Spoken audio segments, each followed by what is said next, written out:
There is one agency preventing mass starvation in Gaza at the moment. That is UNRWA. Britain has just cut off funding to UNRWA on the basis of unevidenced claims made by Israel. My source tells me that David Cameron made the choice to suspend funding without making an independent investigation of Israeli claims.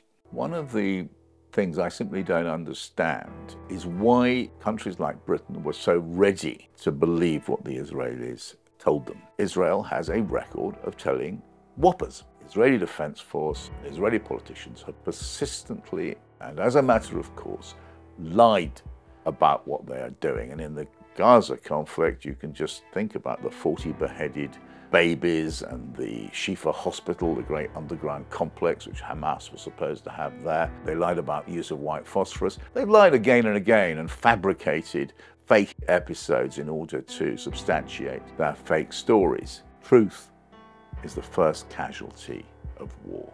Channel 4 News read the UNRWA report and pointed out that in that report there is no evidence to back up the Israeli claims. The Channel 4 report therefore raised really significant questions about why Britain, Australia, the United States and other countries withdrew their funds at once. You have to note the timing. So the ICJ comes out with its devastating ruling. A day later, suddenly, Israel produces this dossier about alleged links between UNRWA and Hamas. It's very convenient, and certainly if you look at the media coverage of the ICJ, a lot of the British media pretty well ignored the ICJ coverage, but immediately jumped on to these allegations against UNRWA. So very quickly, UNRWA is the story, not the ICJ ruling. UNRWA is the United Nations Relief and Works Agency. It's there to look after Palestinian refugees. Israeli politicians have wanted to disband UNRWA for years.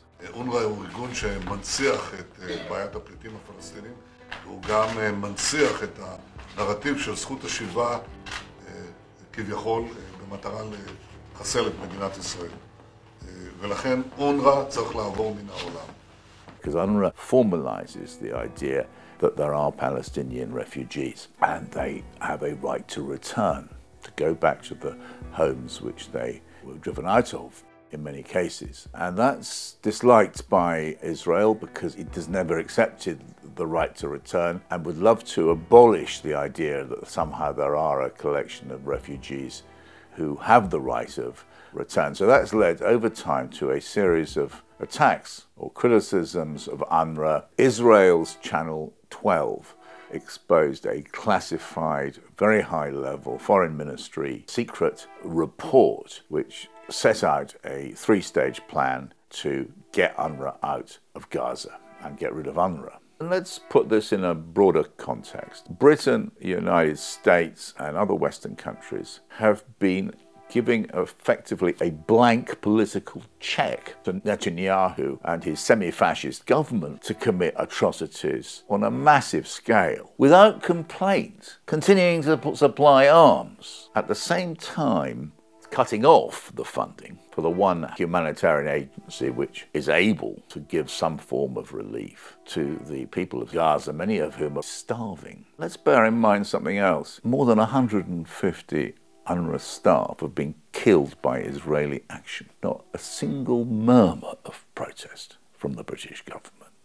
You know, when David Cameron returned as Foreign Secretary, I was sort of cheered up. Everybody knows that we're not going to sort out the problem of the Middle East peace process while there is effectively this giant open prison in Gaza. I felt that he understood something about what Gaza is like. Gaza cannot and must not be allowed to remain a prison camp. He does know, and yet Cameron has continued to support the killing, the atrocities, and yet he feels it's okay to strip some of the most desperate people on this planet of what meagre support they are getting at the moment. But it's not just Cameron.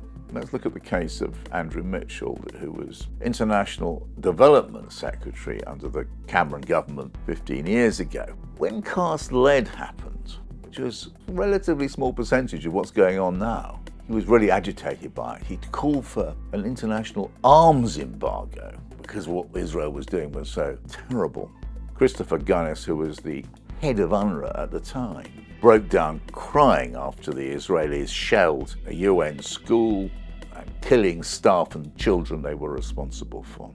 The rights of Palestinians, even their children, are wholesale denied, and it's appalling.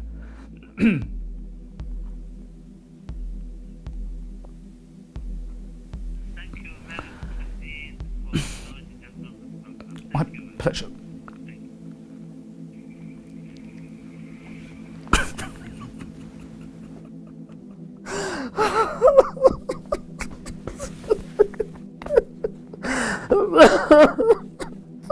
That was 10 years ago, but nothing appears to have changed. Nothing's been done in the interim, and the same people are still around. David Cameron was Prime Minister then, he's Foreign Secretary now. Andrew Mitchell is part of the Cameron machine in the British Foreign Office. What's happened to Andrew Mitchell? What's happened to David Cameron, who once called Gaza an open-air prison? What is it that puts them in this morally derelict position? I know both these people quite well, and they shame Britain, actually. They shame the West. They shame the Conservative Party, and they brought disgrace on themselves.